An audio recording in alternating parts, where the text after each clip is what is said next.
Hi everyone, welcome back again to my channel. How we all doing today? My name is Chinazo. If you're coming across my channel for the first time, please do well to subscribe. So your post notification also be notified whenever I put out a new video. Also give this video a massive thumbs up. Few days ago, Miss Universe Kenya resigned. She came out to tell us that she is resigning as Miss Universe Kenya and she doesn't want to have anything to do with the organization anymore. We all know what happened in Mexico. Of course, we know that she wasn't representing in any way at all. Every of her outfit, her national costume was not giving what it should give. But then she made a video yesterday to tell us everything that went down. Guys, I don't blame her for resigning because that organization actually did her dirty. I want us to watch that video, guys. I need you to watch the video because what they did to her is not fair at all. Hi guys! After long deliberation with family, friends, legal team, and professionals, I have finally decided to do this video. This video is intended to provide clarity and dispel misinformation, and in accordance with that, I shall be providing simple facts with evidence. First off, just like every lady on the Miss Universe Kenya stage, I put in the hard work, my best foot forward in hopes of winning, and I was happy when I did. I had no prior agreement with the Miss Universe Kenya national organization before the pageant in regards to the competition. Allegations like staff being planted with placards as evidence of a prior agreement are false, as those were my family and friends showing support. This is not new to pageantry, both national and international. Next thing is clarification on the training and resources provided by the organization. In preparation for the international pageant, this is the itinerary that the Miss Universe Kenya shared with me. Within it, fitness training, public speaking class, media and crisis management training, Spanish classes, question and answer quickfire, runway training with gowns and swimsuits, wardrobe packing, mock preliminary final dress rehearsal, style, consultation, and all-day wardrobe were all the trainings that were not actualized by the organization as promised. This was my first experience of the organization's poor work ethic that made me question if I had support within the organization. As for the allegation that I never attended trainings, I attended all catwalk trainings and executed as trained.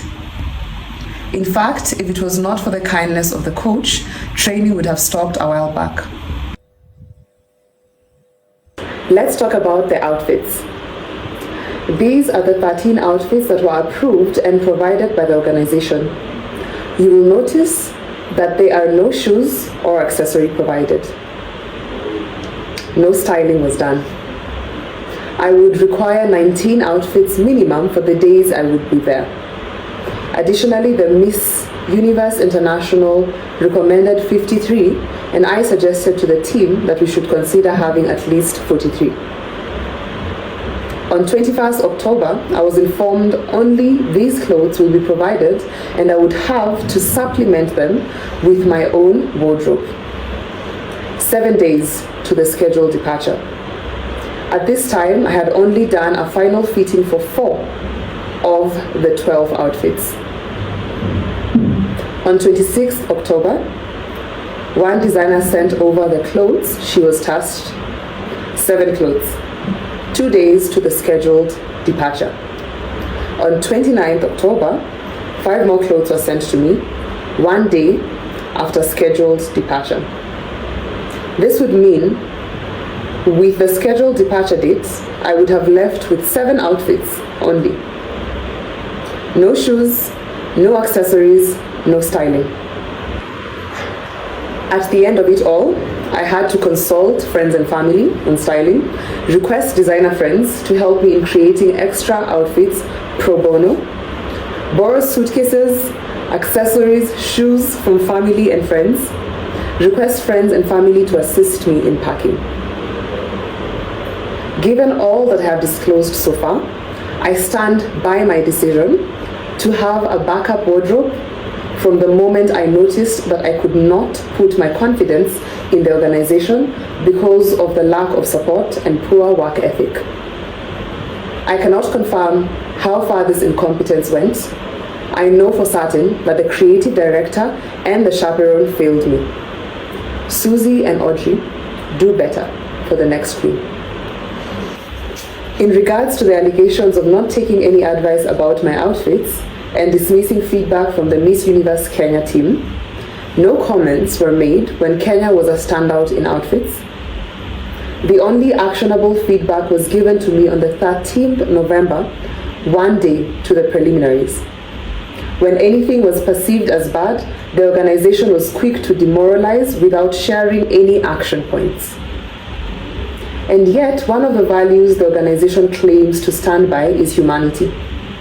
As you can see, my response to all of this was challenging them that we should remain positive.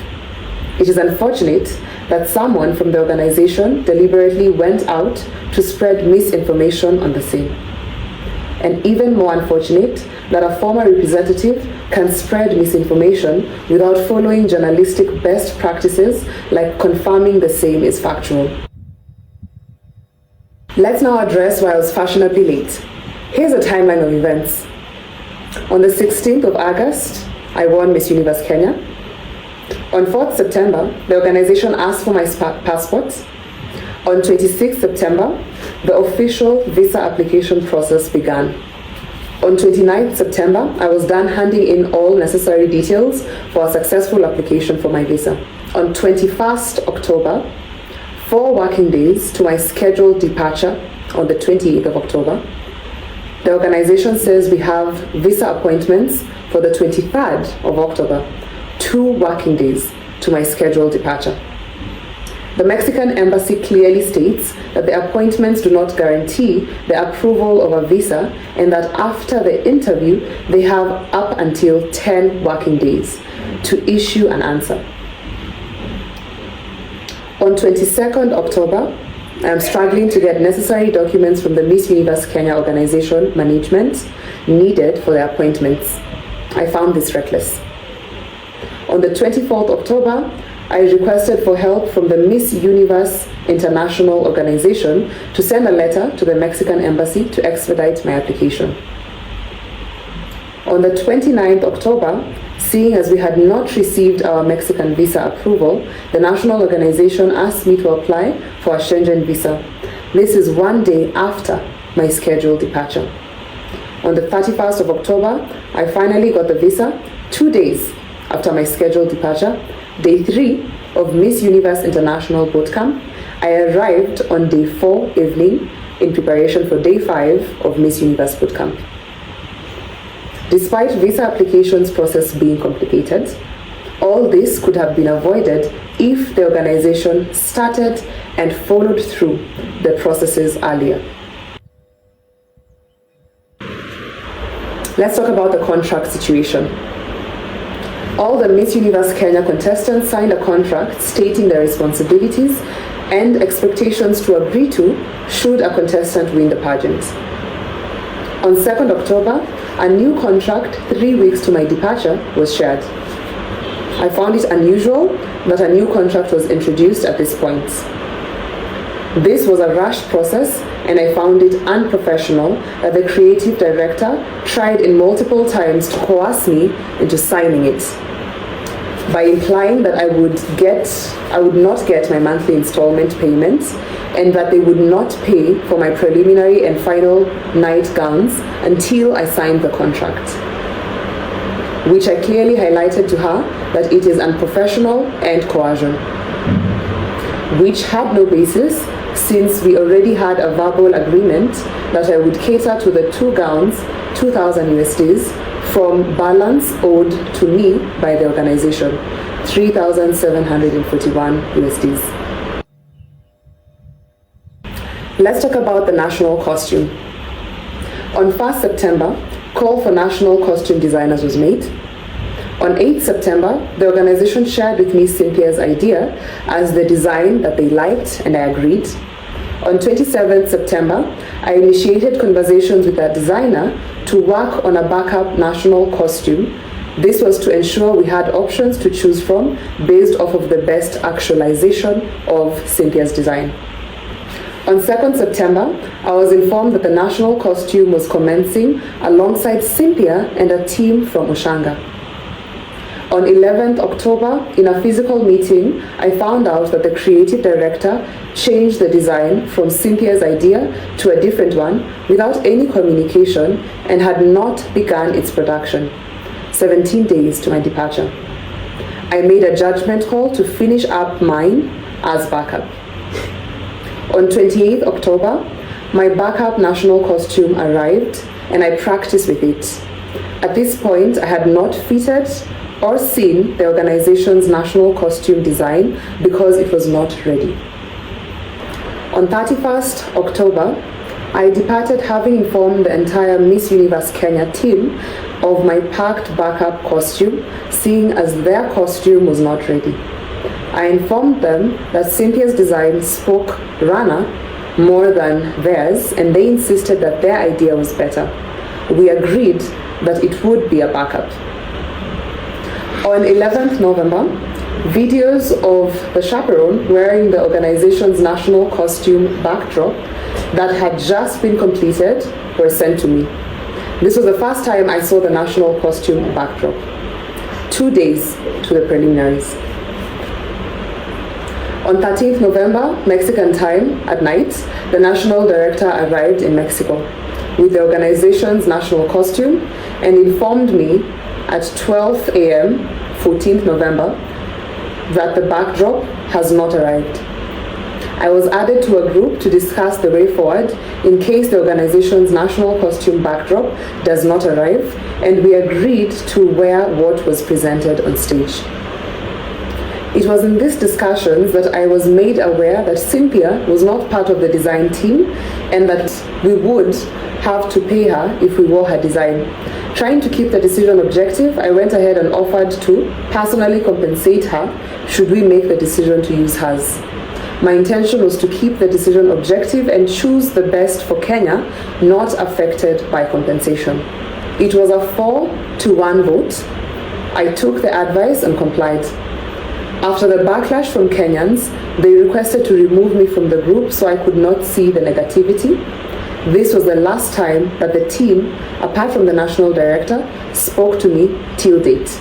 The national director spoke to me after the final competition to congratulate me, and no one has spoken to me since then.